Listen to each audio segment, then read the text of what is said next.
My name is Tom Sullivan. I'm 48 years old, and for most of my life, I ran a small construction crew, mostly residential framing. I know how a house is put together, from the footers to the ridge cap. I know the sound of a house settling, the groan of wood under a heavy snow load, the rattle of a window in a high wind. I know what's normal and what isn't. What happened to my family, to our home, was not normal. We don't live there anymore. I couldn't pay my wife, Sarah, enough money to even drive down the road that leads to that hollow. The bank owns the house now, or maybe the woods do. I don't really care which. I'm just telling this because people should know. They should know what can be waiting at the edge of the light. We bought the place 3 years ago. It was our dream, the one we'd saved for since we got married. 15 acres of rolling woodland in southern Ohio, deep in the hills that bleed out from the Hawking region. Our property was at the very end of a half-mile gravel lane that branched off an already quiet county road. Our closest neighbor was 2 miles away, and we couldn't see their lights through the dense stands of oak and hickory. The house itself wasn't huge, but it was solid. A 2-story modern farmhouse style I'd built with my own crew a decade earlier for the original owner, an old doctor who had passed away. I knew every stud, every joint in that house. It had a deep wraparound porch and big windows that looked out into the forest. For me, Sarah, our son Leo, who was 16 at the time, and our daughter Maya, who was 12, it was perfect. It was our sanctuary. The first year was idyllic. We got a couple of beagles, Buster and Dash, and they had the run of the place. I taught Leo how to track deer. Maya discovered a passion for identifying wildflowers and ferns in the deep, shaded parts of our woods. Sarah finally had the space for the massive garden she'd always wanted. The sounds of the woods were a comfort. The hoot of a barred owl at dusk, the yipping of coyotes miles away, the chittering of squirrels in the morning. It was a symphony of normal, rural life. We felt safe. We felt isolated in the best possible way, insulated from the noise and the worry of the outside world. That house, that land, it was the culmination of everything I'd ever worked for. It was our forever. The change was slow. So slow, in fact, that you could almost convince yourself it wasn't happening. It started with the dogs. Buster and Dash lived to be outside. We'd have to drag them in at night.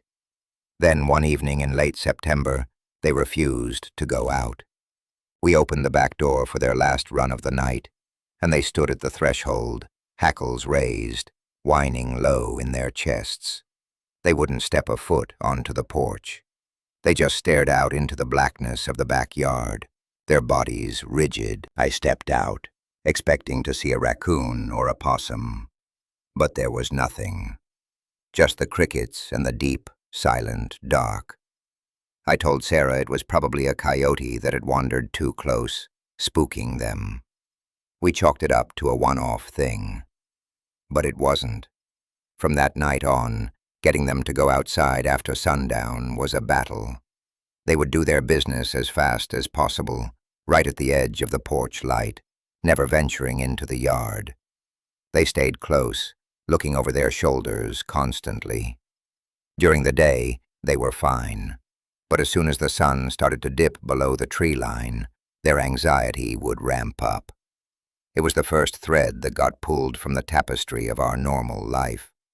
It was a small thing, but it was wrong. A week or 2 later, I found the tracks. I was walking the northern edge of our property line, checking for any downed trees after a storm. The ground was soft and muddy near a small creek that cut through the woods. That's where I saw them. At first, I thought it was a bear. The print was huge, much larger than my own hand splayed out. But the shape was wrong. It was elongated, more like a canine's, but there were 5 distinct toes and a heavy heel pad. A bear track is flatter, more plantigrade. This looked like a massive wolf or coyote track, but it was bipedal. There was one print, then another a good 5 feet ahead of it, in a straight line, as if something had been walking on 2 legs. The stride was immense. I'm a hunter. I've seen every kind of track this part of the country has to offer. Deer, coyote, bobcat, bear. This was none of them. I tried to reason it away. Maybe it was 2 separate tracks, a deer and a coyote, that had overlapped in the mud to create a weird shape. It was a flimsy explanation, and I knew it. My gut was cold. I took a few pictures with my phone, but the light was poor, and they didn't do the depth or the sheer size of the prints justice. I smoothed them over with my boot before I left. I didn't want Sarah or the kids to see them. I didn't want to scare them.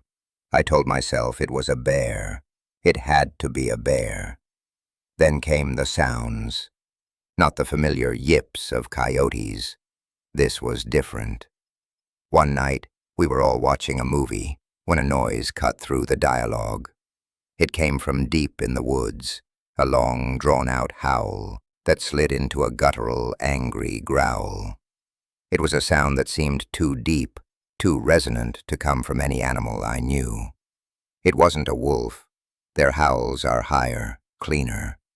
It wasn't a bear. They mostly huff and roar. This was something else. It vibrated through the floorboards of the house. The dogs went berserk, barking and scratching at the front door, a frantic, terrified sound. Leo looked at me, his eyes wide. What was that? I told him it was probably a coyote with a kill. Their calls can get strange. Another lie. I was becoming a good liar. The feeling of being watched started after that. It's a hard thing to describe if you've never felt it. It's a primal instinct, a pressure at the back of your neck. I'd be out splitting firewood in the afternoon, and I'd get the sudden, overwhelming urge to look up at the tree line. I never saw anything, just the dense wall of trees. But I felt it. Sarah felt it too. She stopped enjoying her gardening as much. She'd come inside early, saying it was getting chilly, but I could see the unease in her face. We didn't talk about it directly. I think we were both afraid that giving it a voice would make it more real. The first direct interaction happened on a Tuesday night in October. It was late, after midnight. Sarah and I were in bed, and I was just drifting off when I heard it. A soft, rhythmic thumping against the back of the house, right below our bedroom window. Thump, thump, thump. It was heavy, but muffled. I lay there, frozen, listening. It wasn't the wind. It wasn't a branch. It sounded deliberate. I grabbed the heavy maglite I kept on the nightstand and slipped out of bed, trying not to wake Sarah. I crept downstairs. The dogs were awake, standing at the back door, but they were silent. Not a growl, not a whine. Just staring at the door, their bodies trembling. That scared me more than any barking could have. I stood in the kitchen, my heart hammering against my ribs, listening to the thumping. It stopped. Then I heard a new sound, a scraping. The sound of something sharp, like claws, being dragged slowly down the wooden siding of the house. It was a long, deliberate sound, full of malice. I flicked on the back porch light. The sudden flood of illumination revealed nothing but our empty deck and the dark maw of the yard beyond. The sound had stopped the instant the light came on. I stood there for 10 minutes, watching, waiting. Nothing. I checked the lock on the door for the 3rd time and went back upstairs. Sarah was awake. "What was that?" she whispered. "Just the wind," I said. "A branch is hitting the house. I'll trim it in the morning." The lie tasted like ash in my mouth. The next morning, I went out to look. There were 3 long, deep gouges in the cedar siding, about 7 feet up from the ground. The wood was splintered, and raw. The gouges were parallel, about 4 inches apart. Whatever made them had to have been tall, and it had to have been strong. I took a piece of sandpaper and smoothed the edges down as best I could, then found some leftover stain in the shed to cover the raw wood. I didn't want the kids to see it. I didn't want to have to explain it. My rationalizations were wearing thin. This wasn't a bear. A bear would have torn the siding off. It would have been more chaotic. This was controlled. It felt like a message. It felt like something was testing us. Testing the house. That was when I bought the motion sensor floodlights. I installed 4 of them, covering all sides of the house. I told Sarah it was for security, to deter any potential burglars, as remote as that possibility was. She knew it was more than that, but she didn't argue. The lights gave us a small, fragile sense of security, a perimeter of light against the encroaching dark. For a couple of weeks, things were quiet. The uneasy feeling remained, but there were no more sounds, no more scratches. We started to relax, just a little. I started to think, to hope, that whatever it was had moved on. The partial reveal, the moment my hope died, happened the night before Halloween. I was coming back from town with a last-minute run for candy. It was full dark, that deep country dark where the road ahead is just a tunnel carved out by your headlights. As I turned onto our long gravel lane, my headlights swept across the entrance, and for a split second, something was standing there. It was at the edge of the woods, just past the start of our driveway. It was on 2 legs. It was huge, towering over the split rail fence that marked our property line. Its shoulders were immense, impossibly broad. In the flash of the headlights, I couldn't make out details, just a hulking, dark shape that was built all wrong. It was too tall, its arms too long, its posture a grotesque mockery of a man's. And then it was gone. It didn't run. It just stepped back into the shadows of the trees and vanished. I slammed on the brakes, my truck skidding on the gravel. I sat there, my hands locked on the steering wheel, staring at the spot where it had been. My mind was racing, trying to process what I'd seen. A man in a costume? A prank? No. The sheer size of it, the unnatural speed with which it disappeared. It wasn't a person. I drove the rest of the way to the house at a crawl, scanning the woods on either side of the lane. I saw nothing. When I got inside, Sarah asked me what was wrong. She said I was pale as a ghost. I told her a big buck had run out in front of me and given me a scare. I was running out of plausible lies. That night, I took my Remington 870 out of its case, loaded it with buckshot, and leaned it in the corner of our bedroom. The attack came 2 nights later. It was a cold, clear night. A sliver of a moon offered no real light.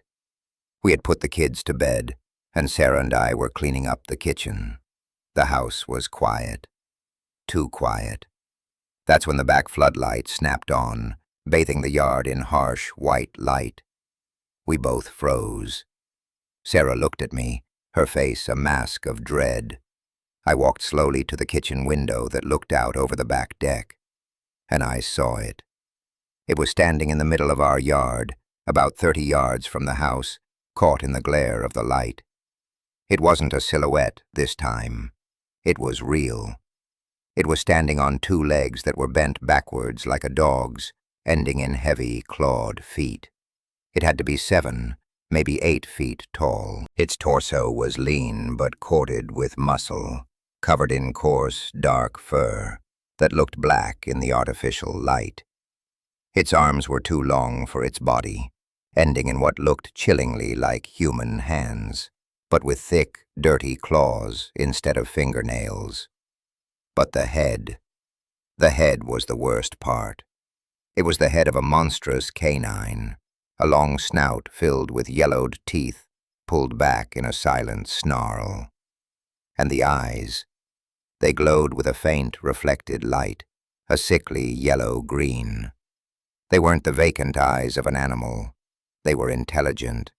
They were looking right at the house. They were looking right at me. A sound escaped Sarah's throat, a strangled gasp. The creature's head snapped toward the window. Its ears perked.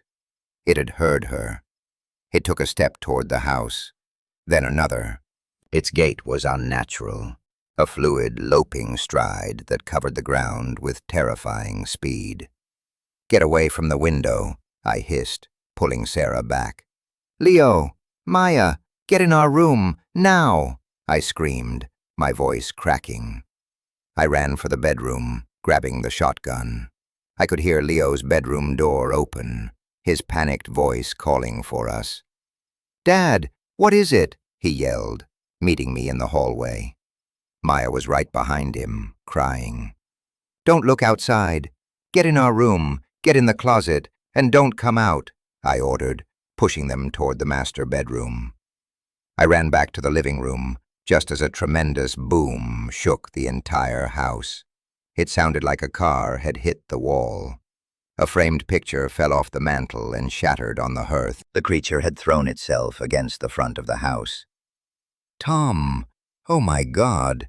Sarah whispered, huddled by the hallway entrance.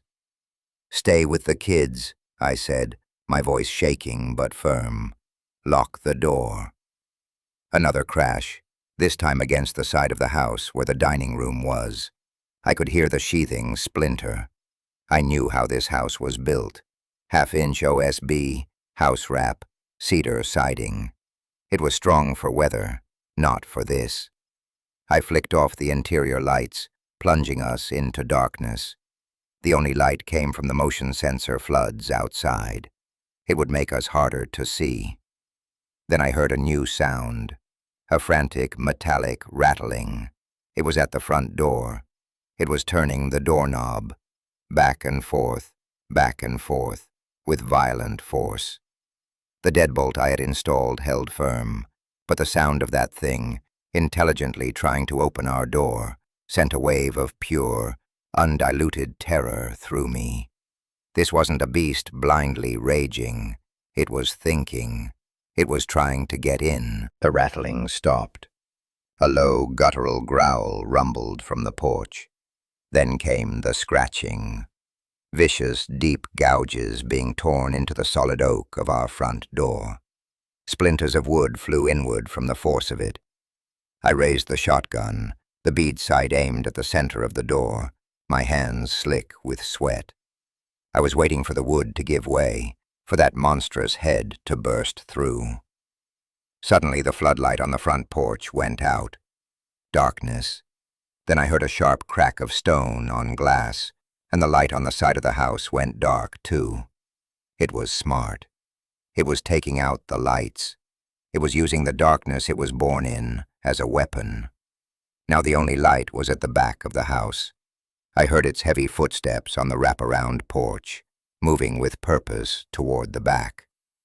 I crept through the dark house, my bare feet silent on the hardwood floors. I could hear Sarah whispering to the kids in the bedroom, trying to keep them quiet. I positioned myself in the kitchen, where I had a view of the back door and the deck. I waited. The silence was worse than the noise. Every creak of the house was its footstep. Every gust of wind was its breath. The back floodlight flickered.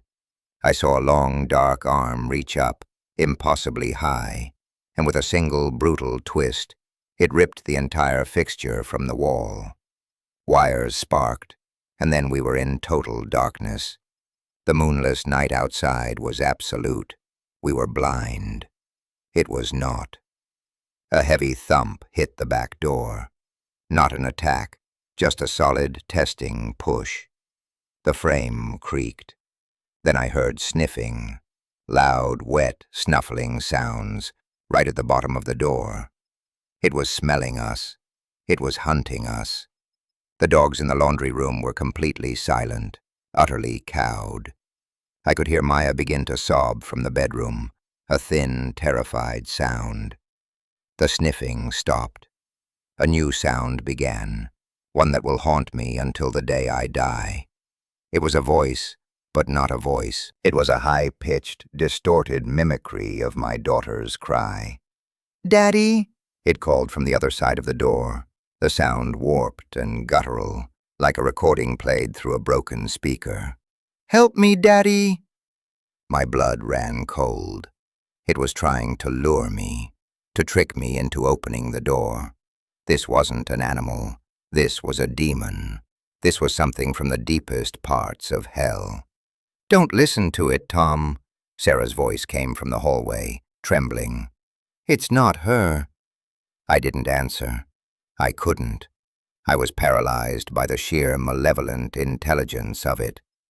Then a new sound, the scrape of its claws on the glass of the kitchen window. I slowly raised the shotgun, pointing it toward the sound. A loud crack echoed through the room as the outer pane of the double-paned window gave way. Then another, louder crack. The inner pane spider-webbed. A single clawed finger, thick as a sausage and tipped with a dirty yellow nail, poked through the shattered glass. That's what broke my paralysis. I aimed just below the hole and pulled the trigger. The roar of the 12-gauge inside the enclosed space was deafening. The recoil slammed into my shoulder. The window exploded outward in a shower of glass and buckshot. A piercing shriek of pain and rage answered from the darkness, a sound that was half animal, half human. It was a sound of agony and fury. I heard a heavy thud as it fell or stumbled off the deck. I racked the slide, ejecting the spent shell, the smell of cordite filling the kitchen. I listened, my ears ringing, my heart trying to beat its way out of my chest. I heard it thrashing in the bushes just off the deck. I heard a series of deep, angry growls. Then I heard it moving away, crashing through the underbrush, its retreat marked by a trail of enraged snarls and broken branches. It was leaving, for now. I stood there in the dark for what felt like an eternity, shotgun pressed to my shoulder, waiting for it to come back. Silence returned to the woods. Slowly, I lowered the gun. My whole body was shaking uncontrollably. "Is it gone?" Sarah whispered from the hall. "I think so," I croaked, my voice hoarse. "I hit it."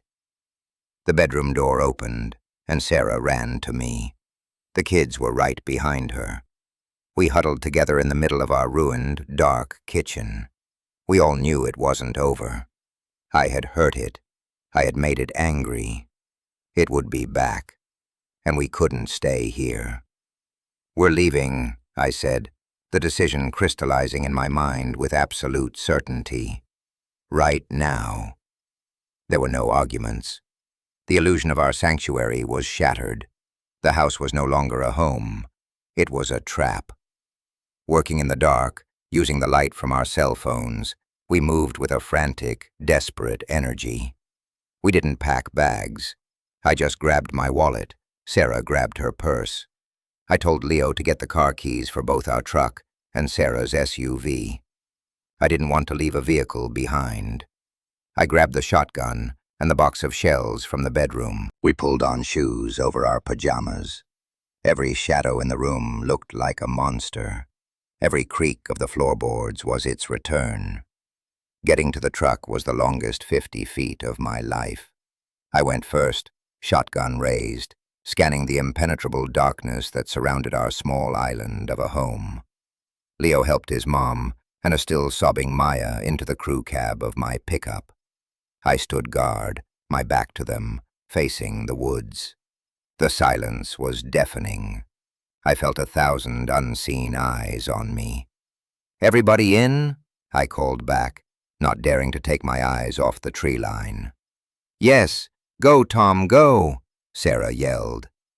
I jumped into the driver's seat, threw the shotgun onto the passenger floor, and slammed the door. I jammed the key into the ignition. The engine turned over with a roar that seemed impossibly loud in the dead quiet. I slammed the truck into reverse, not even looking, and stomped on the gas. The truck fish-tailed, tires spitting gravel, and I spun the wheel, pointing us down the long lane toward the county road, toward civilization, toward light. My headlights cut a frantic path through the darkness. The woods on either side of the lane felt like they were closing in, a tunnel of black. Every tree looked like it was about to move. Leo kept looking behind us. "Is it there? Do you see it?" he asked, his voice tight with fear. "Just keep looking forward," I told him, my knuckles white on the steering wheel. I didn't want to know if it was chasing us. I just drove. I ran every stop sign between our lane and the state highway. I didn't slow down until we saw the fluorescent lights of a 24-hour gas station. We pulled in, the truck's engine ticking in the sudden silence. We were all shaking. Maya had cried herself to sleep in Sarah's lap. We just sat there for a moment, bathed in the ugly, beautiful, safe glow of commercial lighting. We had escaped, but we had lost everything. The next morning, from a cheap motel room 60 miles away, I called the sheriff's department. I tried to sound calm. I tried to sound rational. I told the dispatcher that our house had been vandalized, that an animal had attacked our home, and that we had been forced to flee. I left out the part about the 7-foot-tall bipedal canine. I knew how that would sound. A deputy met me at the entrance to our lane a few hours later. He was young, looked like he was barely out of his teens, with a well-meaning but skeptical face. I drove him up to the house in my truck. In the daylight, the damage was stark and undeniable. The front door was a wreck, covered in deep scratches and splinters. The siding was gouged in multiple places.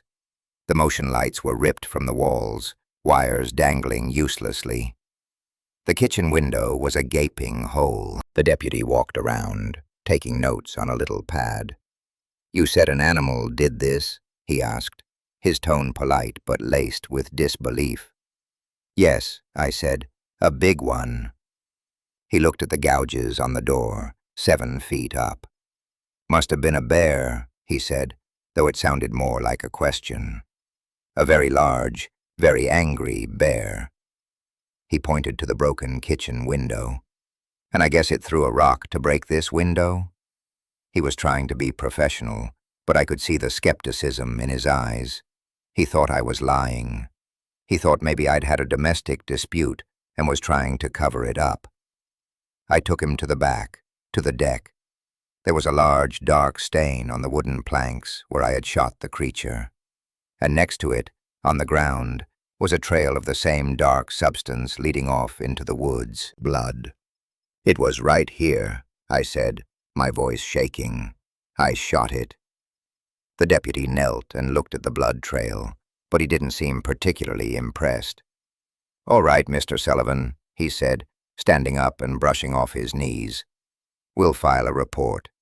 Vandalism, destruction of property. We'll list it as a possible black bear encounter. I'll let the game warden know, have him keep an eye out." "It wasn't a bear," I said, my voice quiet but firm. "I've hunted bear. I know what they look like.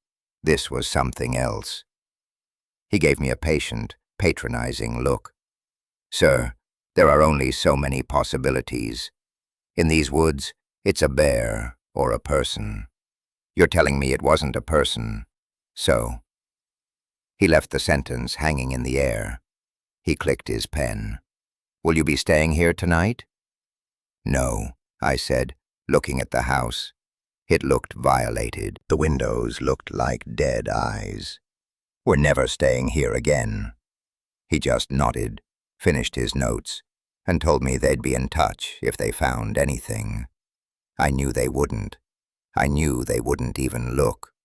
To them, the case was already closed. A crazy guy, a scared family, and a story that didn't add up. We stayed with Sarah's sister for a month while we tried to figure out what to do. The bank started calling about the mortgage. I hired a local realtor, and told her to sell the house. I told her to list it as is and not to ask any questions. We sold it for a fraction of what we paid to some investment company that probably just wanted the land for logging.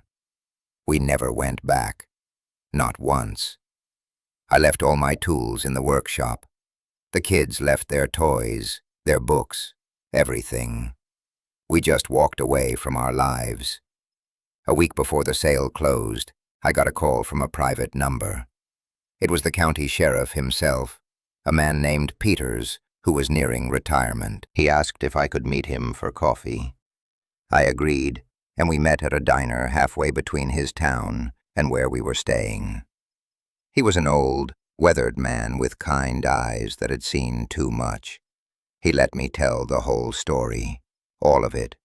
The tracks, the sounds, the voice, what it looked like in the floodlights. I expected him to laugh or to call me crazy. He did neither. He just listened, stirring his coffee, his gaze never leaving my face. When I was finished, he was quiet for a long time. Then he leaned forward. "Tom," he said, his voice low. "You're not the first person to call me about something strange out in those hollows. Over the years, I've had a half-dozen calls. People seeing things they can't explain. Livestock disappearing. Pets vanishing. Never anything like what happened to you. Never an attack on a house." He took a sip of his coffee. "There's no official record of any of it. A call comes in, a deputy goes out, finds nothing, and the report gets filed as unfounded or animal activity." He looked me dead in the eye. "I believe you saw something. I don't know what it was, but my advice to you is the same advice I gave the others. You got out. You and your family are safe. That's a win. You need to take that win and walk away. Don't go back there. Don't go looking for answers. Some things in this world don't have answers. Some doors are best left unopened." He paid for the coffee and left. It wasn't an admission. It wasn't validation, but it was the closest I would ever get. It was a warning, and I took it. We live in a suburb now, outside of Columbus. The houses are 10 feet apart. I can hear my neighbor's television through the wall. There are streetlights that burn all night long. I haven't set foot in a forest or a park since that night. I sold my guns. I sold my camping gear. My son, Leo, who loved the outdoors, now barely leaves his room. He has terrible anxiety. Maya still has nightmares where a monster with a dog's face is scratching at her window. Sarah jumps at every unexpected noise. She can't stand to have the windows uncovered after dark. We don't talk about what happened. We can't. It's a wound in the center of our family that will not heal. I failed them. That's the thought that keeps me awake at night. I'm a builder. I build things to keep people safe, to keep the wind and the rain out. I built a life for my family, a fortress. And when something came out of the dark, my walls weren't strong enough. My light wasn't bright enough. I couldn't protect them. I got them out, yes, but not before a part of them was broken. A part of me, too. I don't know what that thing was. I've spent late nights on the internet, reading stories, looking at blurry photographs. People call it Dogman, werewolf, 100 other names. It doesn't matter what it's called. I know what it is. It's real. It's intelligent. And it's full of a hatred for us that is bone deep and ancient. We built our little dream house on the edge of its world, and it pushed us out. So that's my story. My name is Tom Sullivan. I used to be a man who believed in concrete things, in 2x4s and load-bearing walls. I believed the world was a known quantity. Now I know better.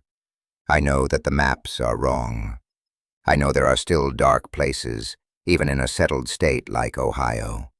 And in those places, there are things that hunt. So if you're ever out in the woods, and you hear a branch snap when there's no wind, or you get that feeling on the back of your neck, that feeling of being watched. Trust it. Don't rationalize it away. Don't try to be brave. Just get in your car and drive away. Go back to the light. Because I promise you, you do not want to see what is standing in the dark.